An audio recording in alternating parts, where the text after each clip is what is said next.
Ganda naman yung NSCC, parang STR. Ganda, diba? Ito parang UP. Aray. Hello guys! We're here! University of Victoria. And I'm with Ray! Oh my God! Dati nanonood ko lang 2021, yes, diba? Po, ma'am. So, yan na po si Ma'am MC na face-to-face ko na. Yes! Ngayon, mag-i-interview ako.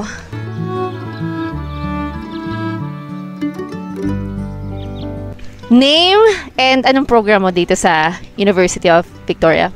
So, my name is Ray and my program here in UV is Diploma in Business Administration. Ano yung dati mong trabaho bago ka pumunta ng Canada? Yung work ko po dati sa Qatar, waiter po ako doon sa restaurant. How long have you been living here in Victoria? So, I live here in Victoria for 2 years. So, since 2 years ka na dito, do you like it so far? Yeah, I like Victoria. So far, so good ang Victoria. May worst experience ka na ba dito sa Victoria? So, ang masishare ko lang about sa worst experience is about parking area.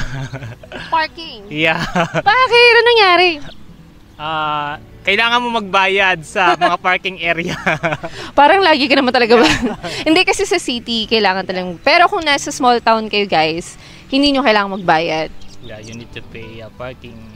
Around $2 per hour dito sa University of Victoria. Meron ka bang marirecommend na best neighborhood dito around Victoria or around near the school, the university?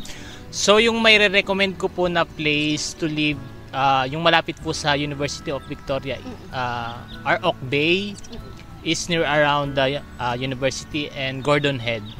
So, pwede pong lakadin at pwede rin pong magbus. Anong worst place here? So, I think yung lugar po sa downtown na maraming homeless, yung which is Pandora. Yeah. So, yun yung street na yun ang iwasan nyo when you are going here sa Victoria. My next question, magkano yung binabayad mo sa rent here? So, yung binabayad ko po sa rent ay $750 Canadian dollars per month. Ano yun? Room? Yeah, it's room. Inclusive na yun? Like, yeah, inclusive, including internet, utilities, internet, and everything. How much do you think yung enough salary dito para mabuhay ang isang international student? For example, if you are working in Tim Hortons, if you have like 2,000 Canadian dollars, you can survive, yeah. So, 2,000 Canadian dollars per month. It's more than enough. Tingin mo ba, totoo yung mga stories about Canada, like homelessness, tapos yung walang trabaho daw sa Canada? For me, ang masasabi ko lang po, dito sa Victoria, yung mga darating na international student or even kami, so hindi naman kami nawawalan ng trabaho dahil marami din talagang trabaho dito sa Victoria. Pero about dun sa mga homeless, kumbaga yung mga homeless sa downtown talaga dumadami sila. Kasi ang alam ko parang Vancouver, lumilipat sila dito sa Victoria. So yun. Masyadong marami yung homeless sa Vancouver. Kailangan na mag-migrate. Sila. Hanggang kailan mo gustong magstay dito sa Victoria? For me, after my graduation and after I get my PR, I will settle here in Victoria. Maganda talaga dito sa Victoria dahil peaceful, magandang lugar ang Victoria. So dito ka, pero hindi ka dito magre-retire? Sa ngayon, hindi ko pa, wala pa sa plano ko yung... Wala pa? Okay, hanggang... Basta yung PR lang muna. Pero paano mo i-rate yung experience mo dito? 5 being the highest. So I think 5. Wow! Walang room for improvement? Yeah, I like Victoria. Tingin mo, kanino ideal tong lugar na to? I think para sa mga student na hindi siya masyadong choosy. Kasi ito talagang Victoria, wala ditong nightlight. Kasi kapag dito sa Victoria, mga alas 5, so sarado na dun sa downtown, alas 6. Kung ikaw ay kumikita na ng 100,000 pesos sa Pilipinas, tingin mo mag-immigrate ka pa sa Canada? Palagay ko mag-i-immigrate pa din ako. For me, tumira sa mga western country. So, yun. So, but I love the Philippines.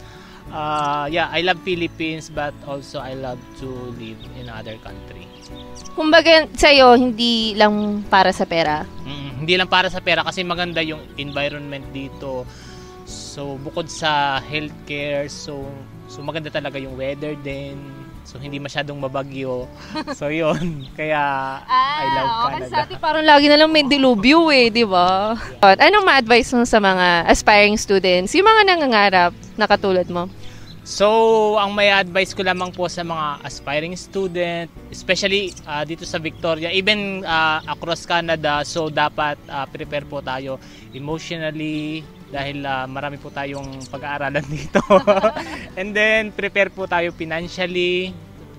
And then, prepare po tayo spiritually. And, yeah. So, basically sabi niya, basta prepare ka. Lahat din na natin, all of the above. But thank you, Ray. Yeah, It's so nice to meet you in person. Nice to meet you po, Ma'am MC. Nakakatawa makamit ng mga nanonood lang sa'yo, di ba? Kasi si Ray, lagi niya ako ina-update ko anong ganap sa buhay niya. Sabi ko, Ray, meet naman tayo. Kaya yun, nandito na siya, katabi ko. And, ayun pa, ibang students, andun sila. Kausapin din natin.